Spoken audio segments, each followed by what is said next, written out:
حضرت آدم علیہ السلام کے بعد مشہور انبیاء علیہ السلام میں سے ایک حضرت نوح علیہ السلام ہے۔ آپ علیہ السلام کی ولادت حضرت آدم علیہ السلام کی وفات کے 126 سال بعد ہوئی۔ آپ علیہ السلام کو 1000 سال عمر ملی۔ اس میں سے 950 سال تک آپ علیہ السلام اپنی قوم کو نصیحت کرتے رہے۔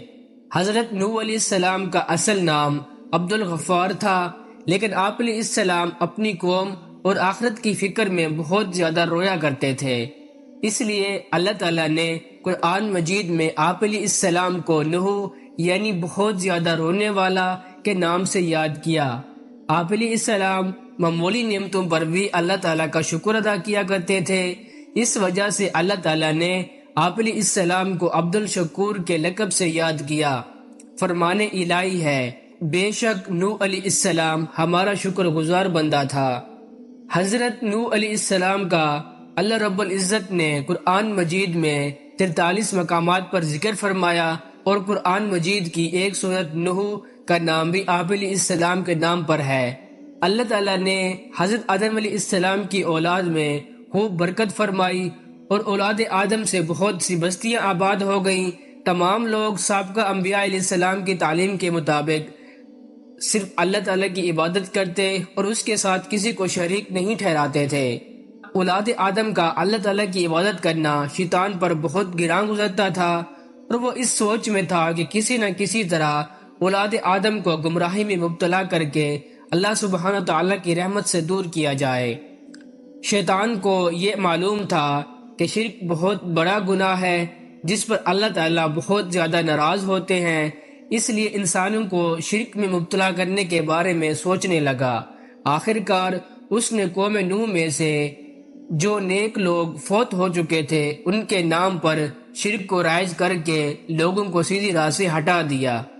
جب قوم نوح میں 5 نیک لوگوں کے مجسموں کی پوجا عام ہو گئی اور لوگ اللہ تعالیٰ کو چھوڑ کر بتوں کی پوجا کرنے لگے، تو اللہ تعالیٰ نے اپنے بندوں پر رحمت فرماتے ہوئے انہیں سیدھی راہ پر لانے کے لیے انہی میں سے ایک بندہ حضرت نوح علیہ السلام کو نبی بنا کر بھیجا۔ جب آپ علیہ السلام کو نبوت ملی، اس وقت آپ علیہ السلام کی عمر 50 سال تھی۔ فرمان الہی ہے، یقیناً ہم نے نوح علیہ السلام کو ان کی قوم کی طرف نبی بنا کر بھیجا، اور ان سے کہا کہ آپ اپنی قوم کو ڈرائیں اس سے پہلے کہ ان پر دردناک عذاب آ جائے۔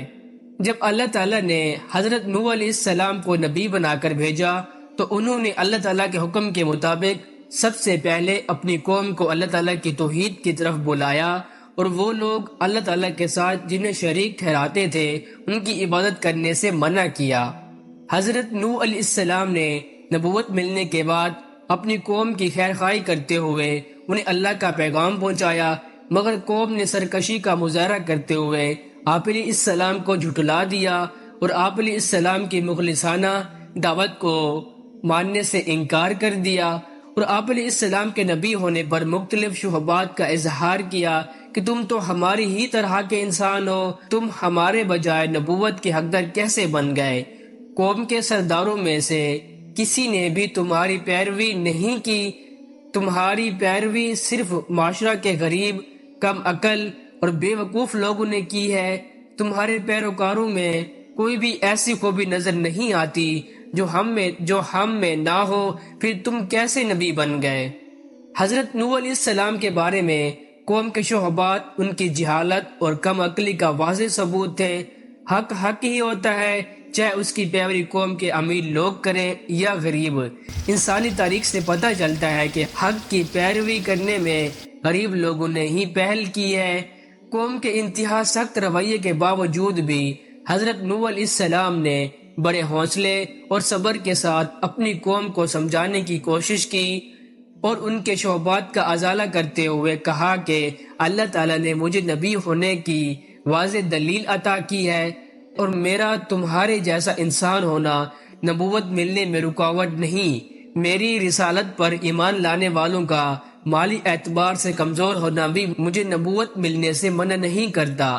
اس لیے کہ انسان ہونے اور عقل اور فہم رکھنے کے اعتبار سے وہ تمہارے ہی جیسے ہیں۔ نبوت تو اللہ تعالیٰ کی طرف سے رحمت اور اس کا فضل ہے جو اس نے مجھے عطا کیا ہے، مگر تم نے اس کی قدر نہیں کی اور بلا سوچے سمجھے مخالفت پر اتر آئے ہو۔ میں تو تم سے خیر خواہی سے پیش آ رہا ہوں اور اس دعوت پر میں تم سے کسی اجر کا مطالبہ نہیں کرتا، میرا صلہ اللہ تعالیٰ ہی دے گا۔ تم میرے پیروکاروں کو گھٹیا کہتے ہو اور مجھ سے مطالبہ کرتے ہو کہ میں انہیں اپنے پاس سے دور کر دوں۔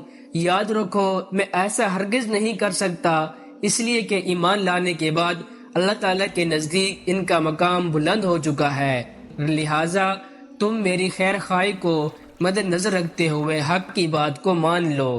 حضرت نوح علیہ السلام قوم کی سرکشی کے باوجود انہیں دن رات دعوت حق دیتے رہے اور قوم ان پر جو بھی الزام لگاتی رہی اس کا اچھے انداز میں جواب دیتے رہے۔ دعوت حق دیتے ہوئے حضرت نوح علیہ السلام کو 950 سال گزر گئے۔ جب ایک نسل کے لوگ مرنے کے قریب ہوتے تو وہ بعد والوں کو یہ وصیت کر جاتے کہ تم نوح علیہ السلام پر ایمان نہ لانا۔ آخر کار ان کی طبیعت ہی ایسی بن گئی جسے ایمان اور حق قبول کرنے کی کوئی صورت گوارا نہ تھی۔ انہوں نے بجائے دعوت حق کو قبول کرنے کے آپ علیہ السلام کو مختلف انداز میں دھمکیاں دینا شروع کر دیں اور ساتھ ہی یہ بھی کہنے لگے کہ جس عذاب سے آپ ہمیں ڈراتے ہو وہ لے آؤ، فرمان الہی ہے۔ قوم نوح نے کہا، اے نوح اگر تم اس تبلیغ سے باز نہ آئے تو یقیناً تمہیں سنسار کر دیا جائے گا۔ جب حضرت نوح علیہ السلام کی دن رات دعوت ایمان اور بے مثال کوشش کے باوجود قوم نے دعوت ایمان قبول کرنے کی بجائے عذاب کا مطالبہ کر دیا، اور اللہ تعالیٰ نے بھی بذریعہ وحی آپ علیہ السلام کو آگاہ کر دیا کہ جن کی قسمت میں ایمان تھا وہ لا چکے، اب مزید ایمان نہیں لائیں گے، تو آپ علیہ السلام نے اپنی قوم کے سرکش اور کافر لوگوں کے مقابلے میں اللہ تعالیٰ سے مدد کی درخواست کر دی۔ حضرت نوح علیہ السلام نے اللہ عز و جل سے اپنے لیے مدد کی درخواست کی تو اللہ تعالیٰ نے فوراً قبول فرماتے ہوئے آپ علیہ السلام کو ایک کشتی بنانے کا حکم دیا۔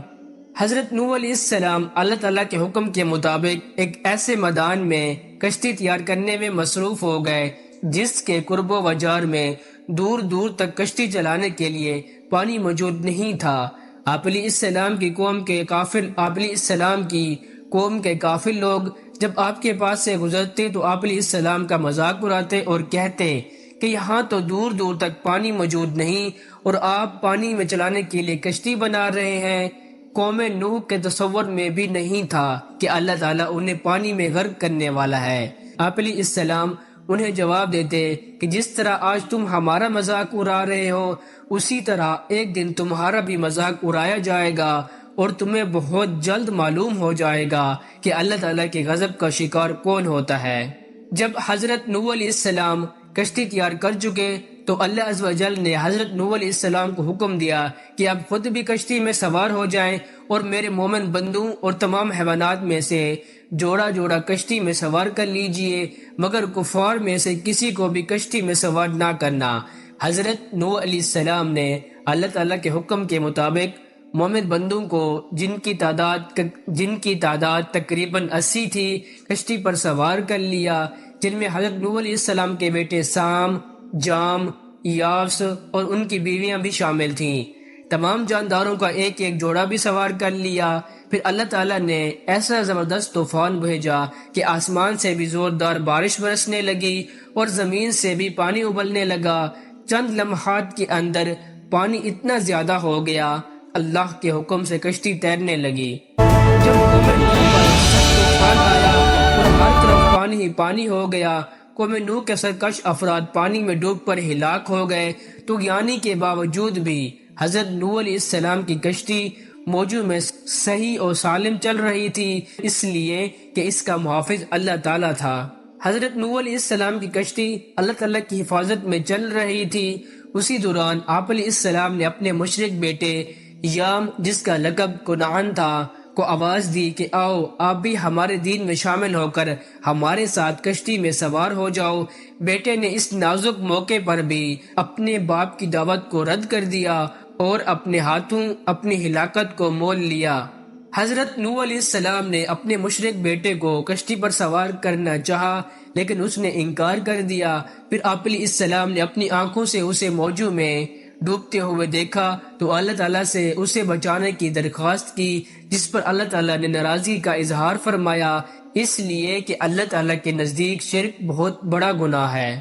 آسمان سے شدید بارش اور زمین سے پانی کے فوارے نکلنے پر زمین پر بہت سا پانی اکٹھا ہو گیا جس میں تمام کفار ڈوب گئے، صرف وہی لوگ بچے جو حضرت نوح علیہ السلام کے ساتھ کشتی میں سوار تھے۔ اللہ عز و جل کا طے کردہ فیصلہ پورا ہو گیا تو اللہ تعالیٰ نے زمین کو حکم دیا کہ جو بھی تمہارے اوپر پانی ہے اسے پی جاؤ، اور آسمان کو حکم دیا کہ بارش برسانا بند کر دو۔ دونوں نے اللہ کے حکم کی تعمیل کی، زمین کا پانی کم ہونا شروع ہو گیا اور پہاڑوں کی چوٹیاں نظر آنے لگیں تو حضرت نوح علیہ السلام کی کشتی جودی پہاڑی پر جا ٹھہری جو عراق کے شہر موصل کے قریب ہے۔ اللہ تعالیٰ نے حضرت نوح علیہ السلام سے فرمایا کہ اب آپ سلامتی کے ساتھ کشتی سے زمین پر اتر جائیں، آپ پر اور آپ کے مسلمان ساتھیوں پر اللہ تعالیٰ کی برکتوں اور رحمت کا سایہ رہے گا، اور ان میں سے کچھ کی نسلوں میں سے ایسے لوگ پیدا ہوں گے آگے چل کر کفر کی راہ اختیار کریں گے، ان کا مقصود دنیا کا عیش و آرام ہوگا۔ ہم انہیں دنیا سے فائدہ اٹھانے کا موقع تو دیں گے لیکن آخر کار انہیں دردناک عذاب سے دوچار ہونا پڑے گا۔ حضرت نوح علیہ السلام نے اپنی قوم کو اللہ تعالیٰ پر ایمان لانے کی تلقین کی، مگر قوم پھر بھی ایمان نہ لائی، یہاں تک کہ آپ علیہ السلام کا حقیقی بیٹا یام بھی عذاب الہی کا شکار ہو گیا۔ اسی طرح آپ علیہ السلام کی بیوی بھی ایمان نہ لانے کی وجہ سے عذاب الہی کی مستحق ٹھہری۔ اللہ سبحانہ و تعالیٰ نے کفار کو ہلاک کرنے کے بعد زمین کو خشک کر کے رہنے کے قابل بنا دیا، اور آپ علیہ السلام کی اولاد جو کشتی میں آپ علیہ السلام کے ساتھ سوار تھی ان سے انسانی نسل کی بقا رکھی۔